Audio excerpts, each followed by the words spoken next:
Hello students, हमने last lecture में rate of reaction के बारे में पढ़ा था और डिफाइन किया था रेट ऑफ रिएक्शन को।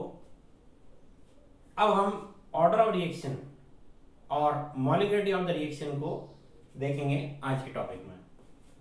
तो लास्ट लेक्चर में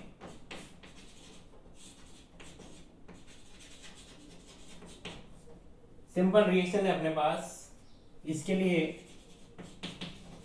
रेट ऑफ रिएक्शन को कैसे रिप्रेजेंट किया, minus D upon D T और with respect to B minus D B upon D T. Dependence की जब बात करी तो डिपेंडेंस में क्या लिखा, rate of reaction is directly proportional to product of concentration of all reactants। ये दो हम टर्म्स कर चुके हैं। अब क्वेश्चन है, क्या हर एक रिएक्शन के लिए रेट और रिएक्शन की डिपेंडेंस को इस तरीके से डिफाइन कर सकते हैं? तो अगर सिंपल रिएक्शन हो, सिंपल रिएक्शन और एलिमेंट्री रिएक्शन,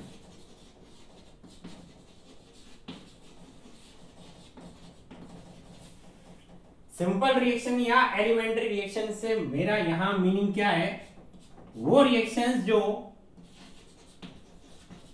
वन स्टेप में कंप्लीट हो जाए, सिंगल स्टेप में अगर कोई रिएक्शन कंप्लीट हो रही है उसको हम डिफाइन करेंगे सिंपल रिएक्शन और एलिमेंट्री रिएक्शन। अगर कोई रिएक्शन सिंपल या एलिमेंट्री है या मैं कह दूं एक स्टेप में कंप्लीट हो रही है, तो वहां रेट ऑफ रिएक्शन को हम ऐसे एक्सप्रेस कर सकते हैं डायरेक्टली। लेकिन मोस्टली जो रिएक्शंस है वो एक स्टेप में कंप्लीट नहीं होती। ऐसी रिएक्शन जो मल्टी स्टेप में कंप्लीट होती है, मल्टी स्टेप में, ऐसी रिएक्शंस को हम बोलेंगे कॉम्प्लेक्स रिएक्शंस। क्या बोलेंगे?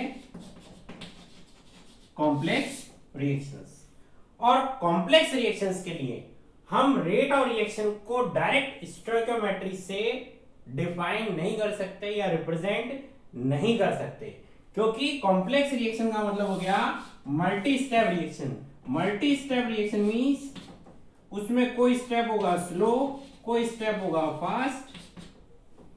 तो यहां हमको पहले इसका मैकेनिज्म देखना पड़ेगा, मैकेनिज्म के बाद में उसका डिपेंडेंस प्रैक्टिकली देखना पड़ेगा कि किस तरीके से कंसंट्रेशन ऑफ रिएक्टेंट को चेंज करने पर रेट ऑफ रिएक्शन चेंज हो रहा है, और उसी अकॉर्डिंग हम यहां dependence of rate of reaction को डिफाइन करेंगे।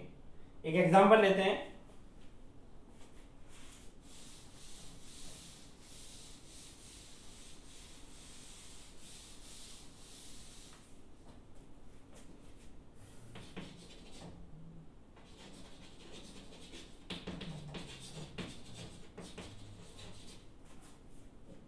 Hydrolysis of ester. यहां हाइड्रोलिसिस ऑफ एस्टर मेरे पास दो मीडियम में है, एक है एसिडिक मीडियम और एक है बेसिक मीडियम। दो मीडियम में हाइड्रोलिसिस ऑफ एस्टर को देखते हैं। एसिडिक मीडियम में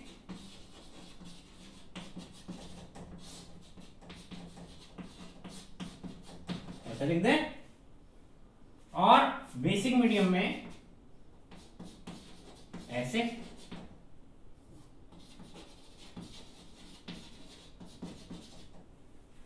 यहां प्रोडक्ट क्या बन जाएगा अपने पास, और यहां प्रोडक्ट बन जाएगा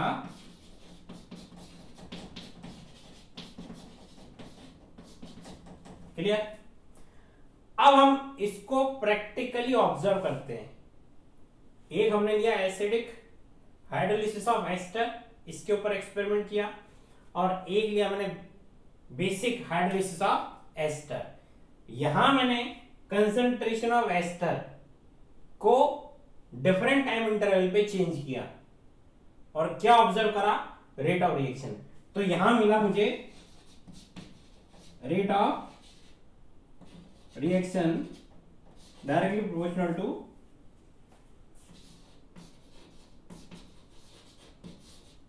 एस्टर की कंसंट्रेशन की पावर 1।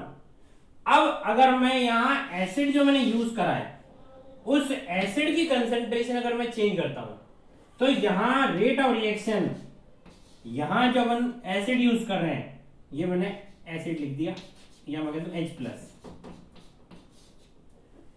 ये एसिड का रिप्रेजेंटेशन कर रहा हूं। तो मैंने एसिड को जब जब चेंज करा रेट ऑफ रिएक्शन पे कोई इफेक्ट नहीं हुआ। On changing the concentration of acid और water in the reaction there is no change, there is no change on rate of reaction, यानी इसके ऊपर रेट ऑफ रिएक्शन डिपेंड नहीं करता। क्लियर? ये कहां से डेटा अपने को मिले? एक्सपेरिमेंट से। अब सेम टू सेम अपने पास है बेसिक मीडियम में हाइड्रोलिसिस ऑफ एस्टर। यहां जब मैंने प्रैक्टिकली रेट ऑफ रिएक्शन को ऑब्जर्व करा तो अगर मैं एस्टर की कंसंट्रेशन चेंज करता हूं तो भी रेट ऑफ रिएक्शन चेंज होता है, और अगर मैं बेस की कंसंट्रेशन चेंज करता हूं तो भी क्या हुआ? रेट ऑफ रिएक्शन चेंज हुआ। इसका मतलब एस्टर की कंसंट्रेशन पे भी रेट ऑफ रिएक्शन डिपेंड कर रहा है और बेस की कंसंट्रेशन पे भी रेट ऑफ रिएक्शन डिपेंड कर रहा है। कहां से मिल रहा है? प्रैक्टिकल ऑब्जर्वेशन से। तो अगर मैंने कहा कि बताओ इस रिएक्शन के लिए एसिडिक मीडियम में अगर बात करता हूं, what is the order of reaction, what is the order of reaction, और एक बेसिक मीडियम में बात करता हूं, what is the order of reaction. अब यहां से अपने पास टर्म ऑर्डर ऑफ रिएक्शन आई। क्यों आई? क्योंकि एक्सपेरिमेंटली एक ही रिएक्शन है हाइड्रोलिसिस ऑफ एस्टर, लेकिन उसके दो आंसर आ रहे हैं। क्या? कि एसिडिक हाइड्रोलिसिस में एस्टर की पावर 1 बट कैटलिस्ट या एसिड की पावर 0, बेसिक मीडियम में एस्टर की पावर 1 और बेस की पावर भी 1। यहां जो रिएक्टेंट है, रिएक्टेंट की जो कंसंट्रेशन है और कंसंट्रेशन की जो पावर है, इसको एक्सप्लेन करने के लिए जो टर्म यूज करी वही टर्म क्या है? Order of reaction. तो यहां डेफिनेशन क्या बनी अपने पास ऑर्डर ऑफ रिएक्शन की? The sum of powers of concentrations of all reactants in practically observed rate of reaction।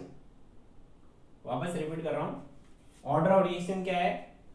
अगर एक ही रिएक्टेंट होता तो power of concentration of reactant, more than one reactant है तो sum of powers of concentrations of all reactants. तो यहां sum of powers of concentration of all reactants कितना है? 1 + 0 = 1। यहां अगर बात करते हैं बेसिक मीडियम में, sum of powers of concentration of all reactants कितना आएगा? 1 + 1 = 2। तो यहां डिफाइन कर रहे हैं हम कि ऑर्डर ऑफ रिएक्शन 1 है और यहां डिफाइन कर रहे हैं हम ऑर्डर ऑफ रिएक्शन 2 है।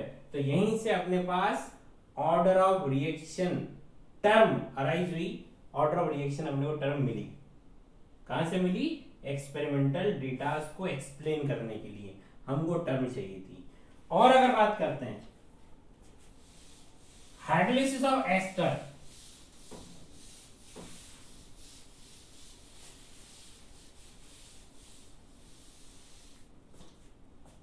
हाइड्रोलिसिस ऑफ एस्टर को मैंने ऐसे लिख दिया,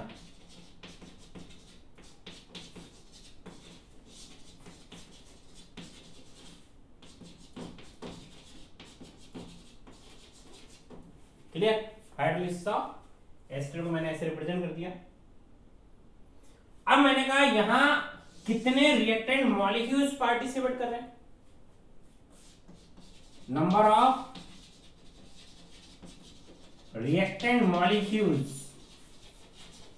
कितना है यहाँ पे, ये ester 1 water 1 1 plus 1 equals to 2. Number of reactant molecules in balanced chemical equation is known as molecularity of the reaction is known as molecularity of the reaction. यहां नंबर ऑफ रिएक्टेंट मॉलिक्यूल्स कितने हैं balance equation में, कितना है 2, इसलिए मॉलिक्युलरिटी कितनी हो गई 2. क्वेश्चन है क्या इसकी मॉलिक्युलरिटी, इस रिएक्शन की मॉलिक्युलरिटी इस रिएक्शन के बारे में सही इंफॉर्मेशन दे रही है? आंसर है नहीं. ये मॉलिक्युलरिटी ऑफ द रिएक्शन इस रिएक्शन की एक्चुअल जो अपने पास होने की टेंडेंसी है उसके बारे में इंफॉर्मेशन नहीं दे रही. क्योंकि अभी अपन ने देखा पीछे कि जब इसको एसिडिक मीडियम में हाइड्रोलिसिस कराया है, दोनों में वाटर एसिडिक हो मीडियम चाहे बेसिक मीडियम हो, अगर मीडियम एसिडिक है तो वाटर या एसिड की कंसंट्रेशन पे एस्टर का हाइड्रोलिसिस डिपेंड नहीं करता. चाहे जितना वाटर इंक्रीज कर दो चाहे जितना एसिड इंक्रीज कर दो, रेट ऑफ रिएक्शन चेंज नहीं होता. इसका मतलब वाटर या H प्लस की कंसंट्रेशन की पावर 0 लिखेंगे. लेकिन बेसिक मीडियम में बेस की कंसंट्रेशन पे डिपेंड करेगा. इट मींस बेस को अगर चेंज करते तो रेट ऑफ रिएक्शन भी क्या होगा, चेंज. तो यहां मॉलिक्युलरिटी ऑफ द रिएक्शन और order of reaction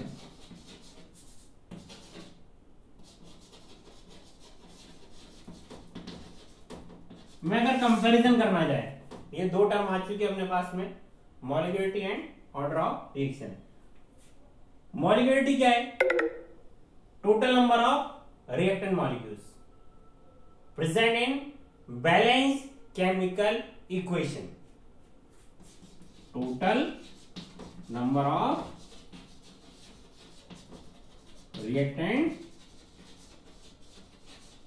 molecules present in balanced chemical equation. यानी यार रिएक्शन का रिप्रेजेंटेशन क्या है, उसकी स्टोइकोमेट्री क्या है, इस पे मॉलिक्युलरिटी डिपेंड करेगी. क्लियर. जबकि ऑर्डर ऑफ रिएक्शन की अगर बात करते हैं तो एक्सपेरिमेंट करना पड़ेगा. एक्सपेरिमेंट करके रेट ऑफ रिएक्शन किस किस रिएक्टेंट की कौन कौन सी पावर पे डिपेंड कर रहा है ये फाइंड करना पड़ेगा. तो इसका है definition, sum of powers of concentration of all reactants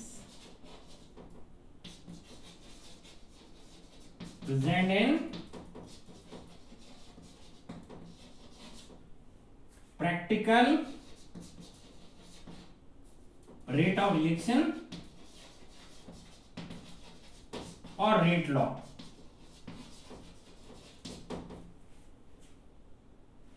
Sum of powers of concentrations of all reactants present in practical rate of reaction. क्या बोला मैंने, प्रैक्टिकल रेट ऑफ रिएक्शन. यहां मैं बात कर रहा हूं balance chemical equation. It means क्या ये स्टोइकोमेट्री पे डिपेंड करता है, डिपेंड्स ऑन स्टोइकियोमेट्री. ये डिपेंड करेगा. आंसर हाँ, ये मॉलिक्युलरिटी है. क्यों? क्योंकि ये थ्योरेटिकल कंसेप्ट है. क्या है? Theoretical concept. Molecularity of the reaction क्या है? एक थ्योरेटिकल कंसेप्ट. थ्योरेटिकल कंसेप्ट है इसलिए किस पे डिपेंड करता है, स्टोइकियोमेट्री पे. स्टोइकियोमेट्री पे डिपेंड कर रहा है इसलिए मैंने इसकी डेफिनेशन लिख दी, total number of reactant molecules present in balance chemical equation. ये तीनों पॉइंट क्लियर है मॉलिक्युलरिटी ऑफ द रिएक्शन की. ऑर्डर ऑफ रिएक्शन की अगर बात करते हैं तो क्या ये स्टोइकियोमेट्री पे डिपेंड करता है? आंसर है केवल एलिमेंट्री रिएक्शंस के लिए, जो सिंगल स्टेप या एक स्टेप में कंप्लीट होगी। उन रिएक्शंस के लिए तो ऑर्डर ऑफ रिएक्शन उसकी स्टोइकियोमेट्री पे डिपेंड करेगा, लेकिन मोस्ट ऑफ द रिएक्शंस कैसी होती है? Complex reactions. Complex reactions means which completed in more than one step, और जो भी रिएक्शन एक से ज्यादा स्टेप में कंप्लीट हो रही है वहां ऑर्डर ऑफ रिएक्शन स्टोइकियोमेट्री पे डिपेंड नहीं करता। इसीलिए मैं कंडीशनल लिख रहा हूं, नॉट डिपेंड्स ऑन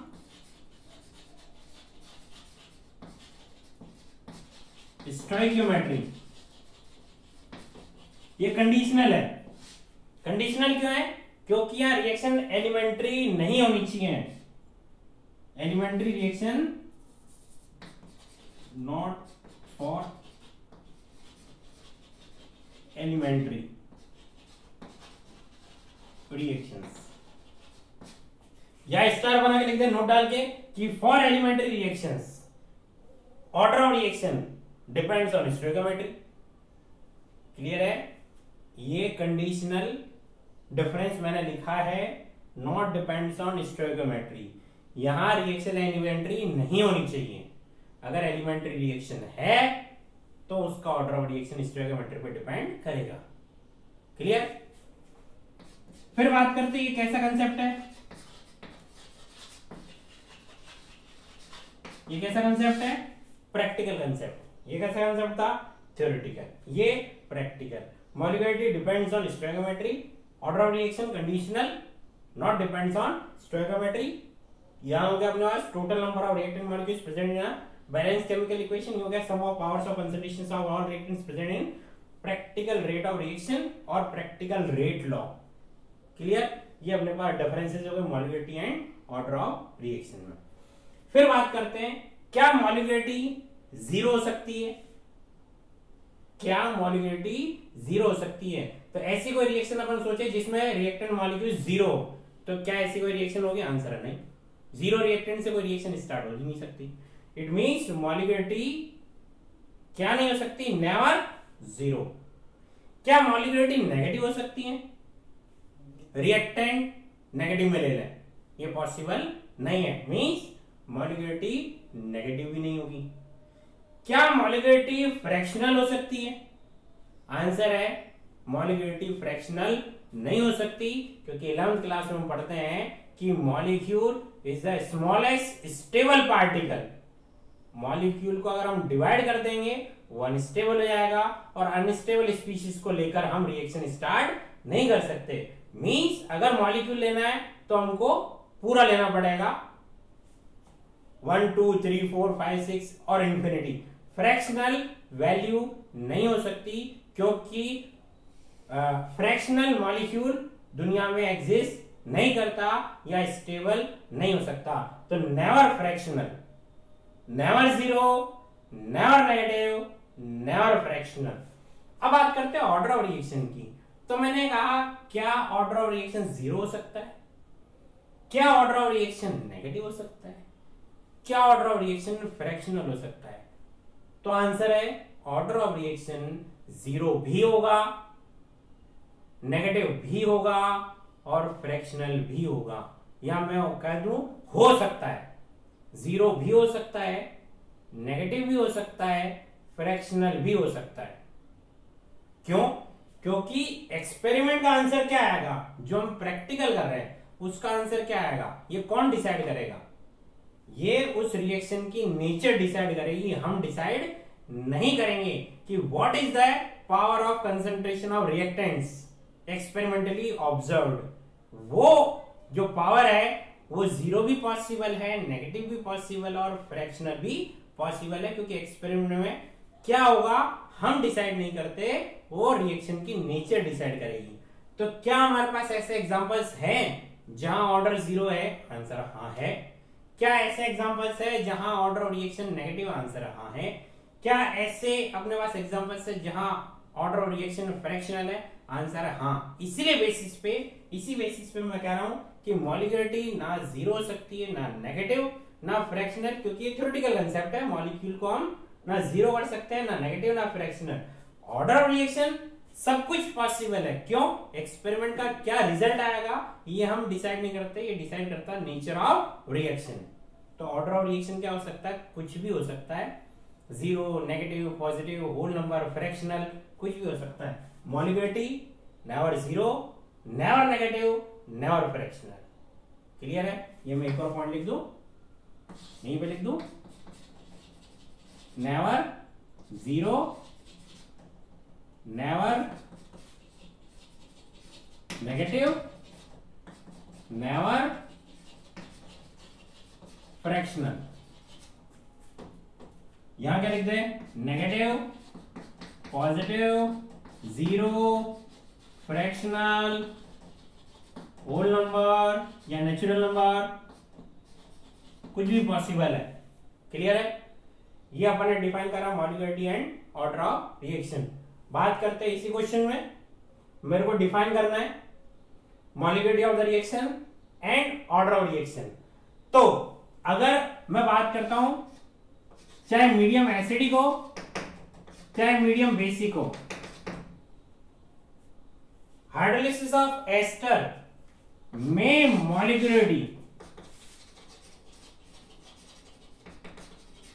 कितनी आएगी, 2। Either the medium is acidic और basic, the molecularity is 2, while the order of reaction is in acidic medium order is 1 and in basic medium order is 2. This is the basic difference between molecularity of the reaction and order of the reaction. Clear? Molecularity और order of reaction में हमने difference देख लिया। अब यहीं एक और term अपन use कर लेते हैं, स्यूडो रिएक्शंस। क्या यूज करें term, pseudo reactions. Pseudo reactions means ऐसी कॉम्प्लेक्स रिएक्शंस जिनमें मॉलिक्युलरिटी और ऑर्डर ऑफ रिएक्शन इक्वल नहीं होते। ऐसी कॉम्प्लेक्स रिएक्शंस जिनमें molecularity and order of reaction equal नहीं होंगे। जैसे मैंने एग्जांपल लिया,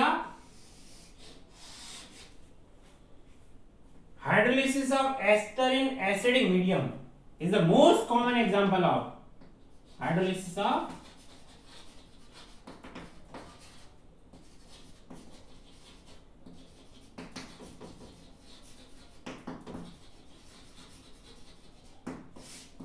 hydrolysis of ester in acidic medium is the most common example of pseudo reaction और pseudo first order reaction।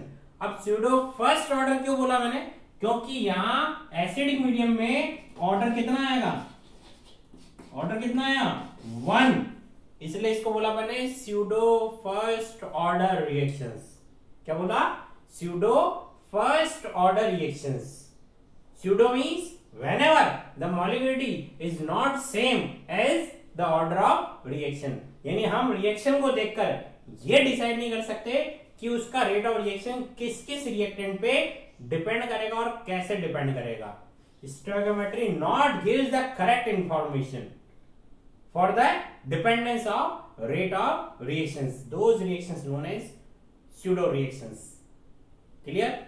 Pseudo first order का एग्जांपल हो गया अपने पास में, जहां हमने डिफाइन कर दिया स्यूडो का meaning whenever the molecularity is not same as order of reaction.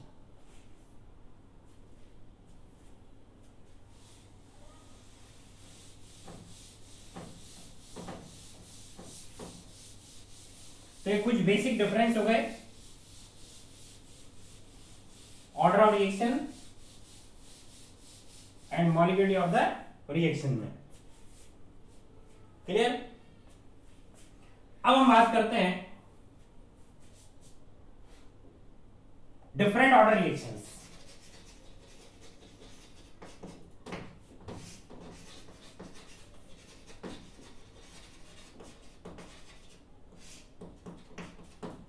तो अगर एनसीईआरटी की बात करें तो यहां एनसीईआरटी में कौन कौन से ऑर्डर की रिएक्शंस की स्टडी अपने को करनी है। पहली, जीरो ऑर्डर रिएक्शंस, और सेकंड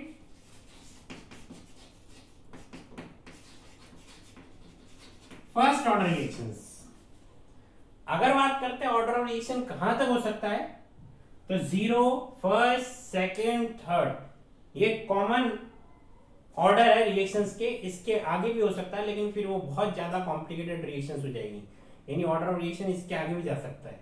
लेकिन अगर बात करते हैं एनसीईआरटी में केवल अपने पास 0 ऑर्डर और फर्स्ट ऑर्डर के बारे में डिटेल स्टडी है, इसलिए पहले हम 2 के बारे में स्टडी करेंगे, देन लास्ट में हम सेकेंड ऑर्डर और थर्ड ऑर्डर को डिफाइन करेंगे, देन बिल्कुल लास्ट में हम डिफाइन करेंगे nth ऑर्डर के लिए कि ऑर्डर कुछ भी हो सकता है 0, 1, 2, 3 और n। उस ऑर्डर के लिए भी हम कुछ फॉर्मूले डेराइव करेंगे। तो अभी अपन स्टार्ट करते हैं कहां से, 0 ऑर्डर रिएक्शंस। तो अगर मैं बात करता हूं 0 ऑर्डर रिएक्शन का मीनिंग क्या हो गया, तो यहां 0 ऑर्डर रिएक्शन का मतलब है कि जो रेट ऑफ रिएक्शन होगा, रेट ऑफ रिएक्शन वो रिएक्टेंट, ये रिएक्टेंट की कंसेंट्रेशन की कौन सी पावर के प्रोपोर्शनल होगा, 0 पावर के। क्योंकि ऑर्डर ऑफ रिएक्शन की डेफिनेशन क्या है, sum of powers of concentrations of all reactants present in practical rate law. ये रेट लॉ अपन ने लिखा कि rate of reaction directly proportional to reactant की कंसेंट्रेशन की पावर 0, इसलिए यहां ऑर्डर कितना हो गया, 0। Clear.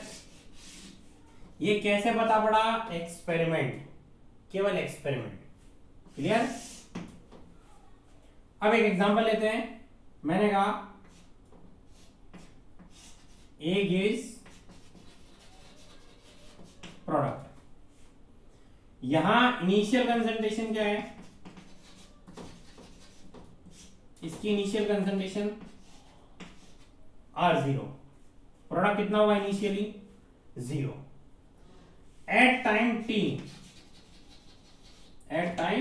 t concentration of reactant become RT, ये कुछ बन गया होगा X।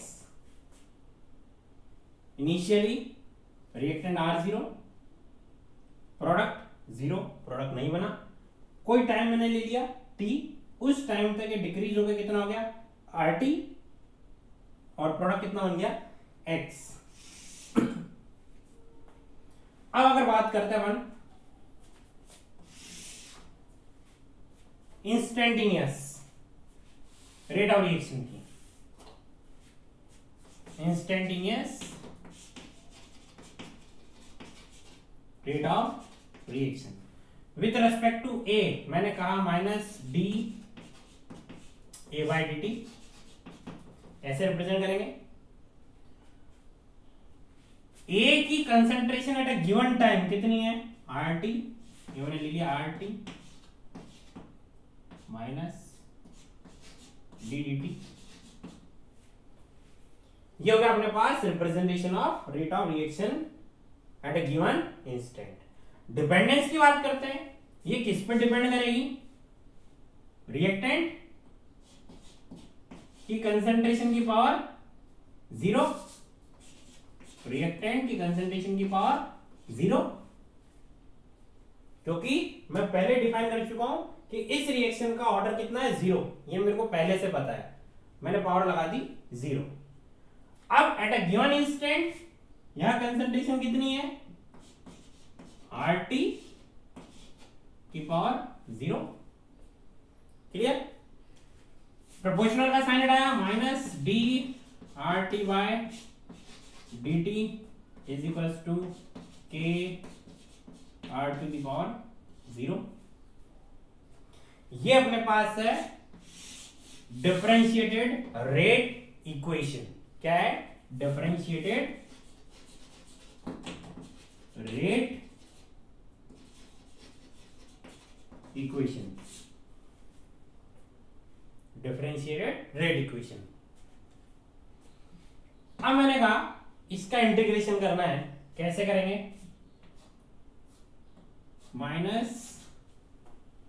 -d RT by dt is equal to k, ये R to the power 0 means कितना हो गया 1, यहां dt को मैं क्रॉस मल्टीप्लाई कर दूं तो minus D R T is equal to K D T. इसको इंटीग्रेट करते हैं इधर भी और इधर भी। के तो अपने पास क्या है,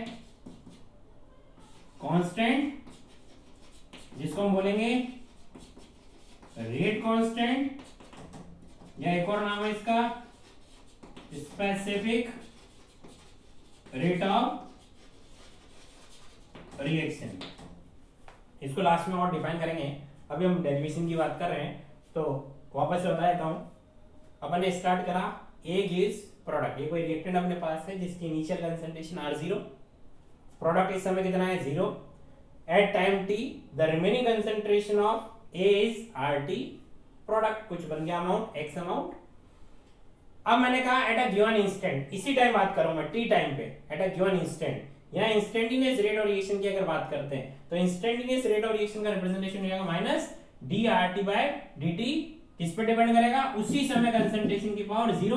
प्रोपोर्शनल का साइन हटाया, क्या आ गया कांस्टेंट, किसी की पावर 0 का मतलब 1। तो अपने पास इक्वेशन क्या है, minus D R T by D T equals to K, ये डी टी को क्रॉस मल्टीप्लाई करा, minus D R T equals to K D T. यहां तक समझ में आ गया। अब अगर मैं बात करता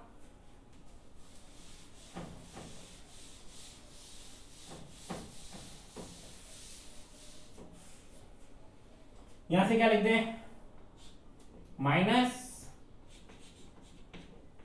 आर टी, ये डी आर का आर, के डी टी का टी, प्लस आई, ये आई क्या है इंटीग्रेशन कांस्टेंट। आई की वैल्यू कैलकुलेट करने के लिए टी इक्वल टू क्या रख दिया मैंने 0, at T equal to 0। R T कितना हो जाएगा, टी 0 मीन्स इनिशियल, तो इनिशियली आर टी की वैल्यू कितनी है अपने पास R0।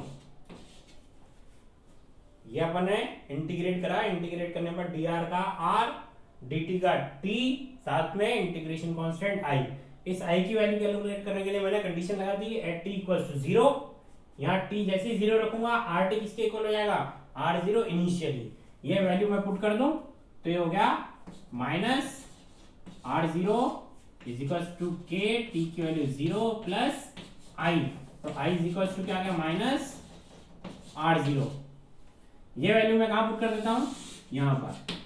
Then we get minus R T is equal to K T minus R0।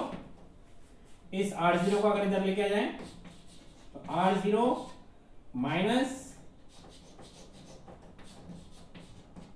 Are T equals to K T, और K equals to R0 minus R T upon T. ये अपने पास है integrated rate equation. क्या है, integrated rate equation for zero order reaction. ये क्या थी, differentiated rate equation for zero order, और ये अपने पास हो गई integrated rate equation for zero order reaction. Clear है डेरिवेशन, वापस समझा देता हूं। इंस्टेंटेनियस रेट ऑफ रिएक्शन लिखना था जीरो ऑर्डर के लिए। सबसे पहले मैंने क्या लिखा, dependence of rate of reaction on reactant. तो मेरे को हेडिंग में है जीरो ऑर्डर, इसलिए पावर 0 हो गया। प्रोपोर्शनल का साइन हटाया, किया गया, यहाँ किसी की पावर 0 मतलब 1 हो गया। ये dt क्रॉस मल्टीप्लाई करा, dr का r, dt का t, देन अपन ने सॉल्व किया, अपने पास आ गया k equals to r0 minus rt upon t integrated rate equation. ये अपने पास है कौन सा order, zero order reaction.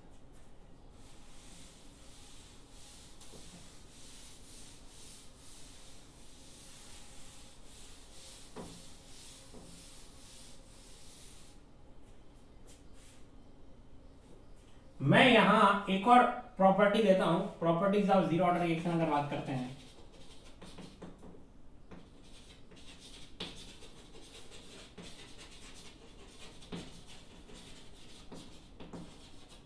Properties of zero order reaction. तो यहां मैंने बोला कि K इज इक्वल टू आया अपने पास R0 minus RT upon T, R0 minus RT upon T. What is the unit of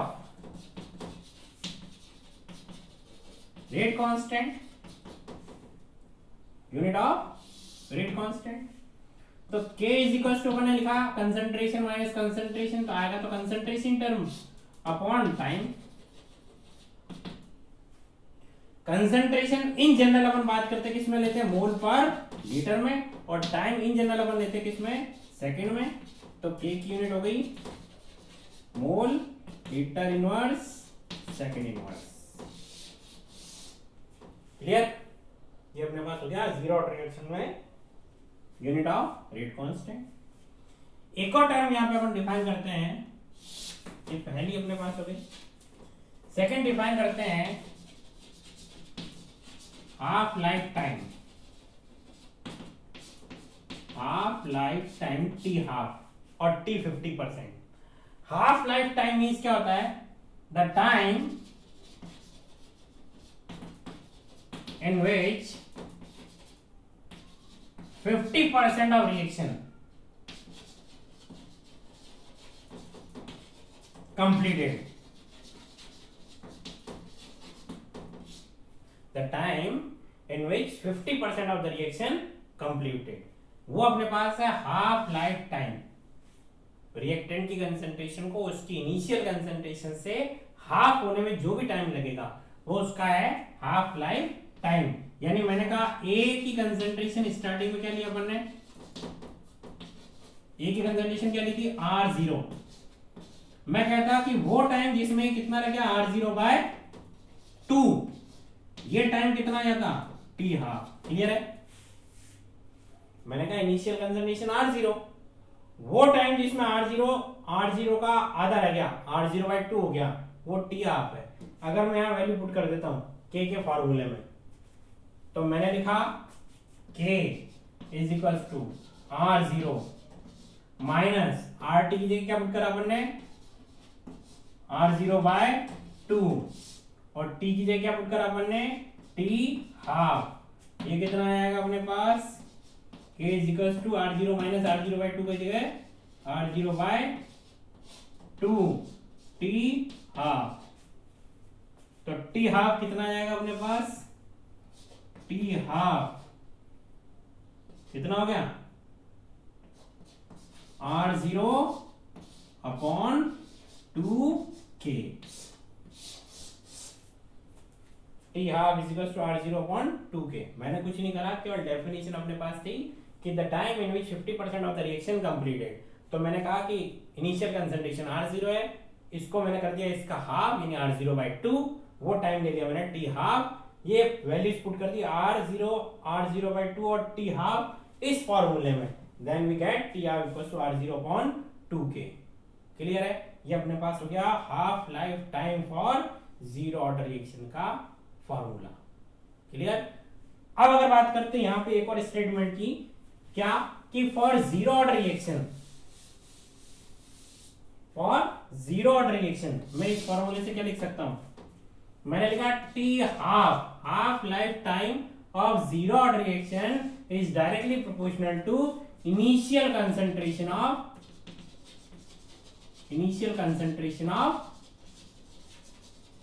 reactant. ये रहा हाफ लाइफ टाइम जो R0 के डायरेक्टली प्रोपोर्शनल है. ये तो कांस्टेंट है अपने पास. तो T half life time of zero order reaction is directly proportional to initial concentration of reactant. ये कुछ अपने प्रॉपर्टीज पढ़ी किसकी, जीरो ऑर्डर रिएक्शन की. इसके आगे अपन करेंगे नेक्स्ट लेक्चर में. Thank you.